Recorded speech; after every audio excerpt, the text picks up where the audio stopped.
a new messiah, cause your theories catch fire. I can't find yours, I don't mean to judge, but when you...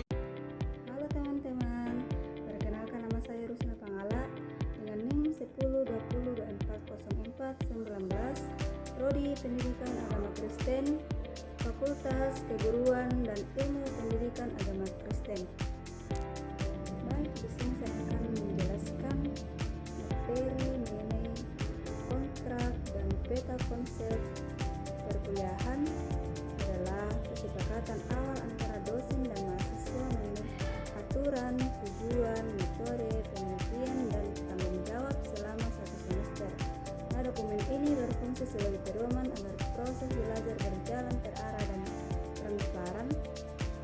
Peta konsep perkuliahan adalah representasi visual dari struktur materi kuliah yang menunjukkan hubungan antara topik. Peta konsep membantu mahasiswa memahami alur pembelajaran, melihat keterkaitan ide, dan memudahkan proses belajar. Contoh capaian pembelajaran atau kompetensi yang harus dicapai oleh mahasiswa. Materi yang kedua yaitu hakikat kurikulum, definisi dan dimensi. Kurikulum merupakan seperangkat rancangan dan pengetahuan yang digunakan dalam proses pendidikan untuk mencapai tujuan pembelajaran. Kurikulum bukan hanya daftar mata kuliah atau mata pelajaran, tetapi mencakup pengalaman belajar siswa, cara guru mengajar dan dosen, serta hasil akhir yang ingin dicapai oleh mahasiswa. Hakikat kurikulum terlihat dalam tiga aspek, yaitu sebagai rencana, sebagai proses pembelajaran, dan sebagai hasil dari pengalaman belajar. Dalam pengertian modern, kurikulum meliputi hakikat pengalaman dan dirancang sekolah dan kampus untuk memperoleh kompetensi tertentu. Nah, perkembangan kurikulum adalah untuk menyesuaikan kebutuhan masyarakat hingga aspek teknologis dan manajerial yang mendukung pelaksanaan pendidikan yang efektif.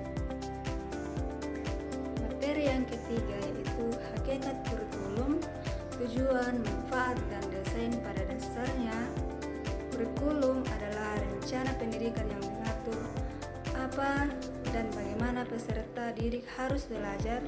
Di dalamnya terdapat tujuan, isi materi, pengalaman belajar, metode mengajar, serta evaluasi. Kurikulum tidak hanya berupa dokumen tertulis, tetapi juga meliputi proses pembelajaran yang terjadi di kelas dan hasil yang dicapai oleh mahasiswa. Tujuan kurikulum adalah pengembangan kemampuan siswa secara menyeluruh, mempersiapkan mereka untuk menghadapi kehidupan, membentuk karakter, mengikuti perkembangan zaman, dan memastikan mutu pendidikan. Kurikulum juga memberikan manfaat bagi guru sebagai pedoman mengajar, bagi siswa untuk memahami alur belajar, serta bagi sekolah dan pemerintah sebagai acuan peningkatan kualitas pendidikan. Desain kurikulum merupakan proses penyusun komponen kurikulum agar saling terkait dan efektif. Proses ini mencakup penetapan tujuan, memilih dan metode pembelajaran, serta perencanaan evaluasi. Tujuan pendidikan yang ingin dicapai oleh mahasiswa.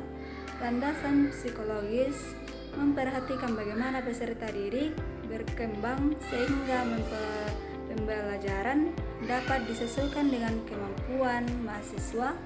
Landasan sosiologis memastikan kurikulum sesuai dengan kebutuhan masyarakat dan budaya. Ilmiah dan teknologi membuat kurikulum relevan dengan perkembangan iptek agar siswa siap menghadapi tantangan masa depan.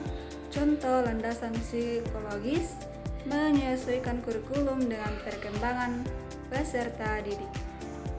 Materi selanjutnya adalah pendekatan kurikulum PAK.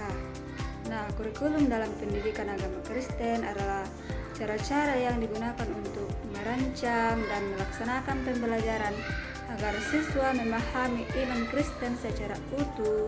Pendekatan teologis menempatkan Alkitab Sebagai dasar utama, pendekatan pedagogis dan psikologis memastikan pembelajaran sesuai dengan perkembangan anak. Pendekatan sosiologis melihat iman Kristen dalam hubungan dengan kehidupan masyarakat. Pendekatan holistik mengembangkan seluruh aspek di diri peserta didik, sedangkan pendekatan kontekstual dan eksperimental membantu siswa menghubungkan ajaran dengan firman Tuhan dalam kehidupan kita. Materi selanjutnya adalah model-model pengembangan kurikulum PAK. Kurikulum PAK merancang melalui langkah berurutan, menetapkan tujuan, memilih metode pembelajaran, menyusun materi, dan mengevaluasi tujuan iman menjadi dasar seluruh proses. Kurikulum menekankan kemampuan nyata dan harus tampak pada siswa seperti pemahaman firman Tuhan dan sikap Kristen yang benar. Pembelajaran PAK dikaitkan dengan kenyataan hidup siswa sehingga nilai-nilai Kristen menjadi lebih relevan dan mudah diterapkan dalam diri kita sendiri. Materi selanjutnya adalah model-model pengembangan kurikulum PAK. Kurikulum PAK merancang melalui langkah berurutan, menetapkan tujuan, memilih metode pembelajaran, menyusun materi, dan mengevaluasi tujuan iman menjadi dasar seluruh proses. Kurikulum menekankan kemampuan nyata dan harus tampak pada siswa seperti pemahaman firman Tuhan dan sikap Kristen yang benar. Pembelajaran PAK dikaitkan dengan kenyataan hidup siswa sehingga nilai-nilai Kristen menjadi lebih relevan dan mudah diterapkan dalam diri kita sendiri. Materi selanjutnya adalah model perkembangan kurikulum PAK dan komponen kurikulum. Kurikulum PAK dirancang agar siswa berkembang secara iman, karakter, dan kemampuan praktis dan berkompetensi kontekstual atau spiritual.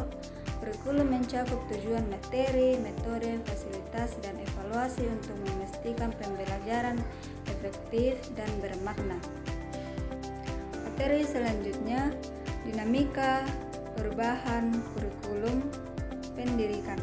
Perubahan kurikulum pendidikan adalah proses penyesuaian dan pembaruan kurikulum agar lebih relevan dan efektif. Kurikulum dikembangkan untuk menyesuaikan diri dengan kemajuan ilmu pengetahuan dan teknologi, tuntutan masyarakat. Selain itu, perubahan juga mempengaruhi oleh kondisi sosial, budaya, filosofi pendidikan, kurikulum sebelumnya. Tujuan agar siswa memperoleh pendidikan yang berkualitas, relevan, dan mampu menghadapi tantangan dalam kehidupan diri sendiri. Materi selanjutnya, implementasi kurikulum PAK sekolah formal dalam bingkai kebijakan nasional. Pelaksanaan kurikulum PAK di sekolah formal menekankan kesesuaian dengan standar nasional, termasuk tujuan pendidikan dan kompetensi lulusan sekolah atau perguruan tinggi, pembelajaran dengan kondisi siswa dan lingkungan, serta menggunakan strategi yang memungkinkan siswa untuk memahami dan menerapkan nilai-nilai Kristen.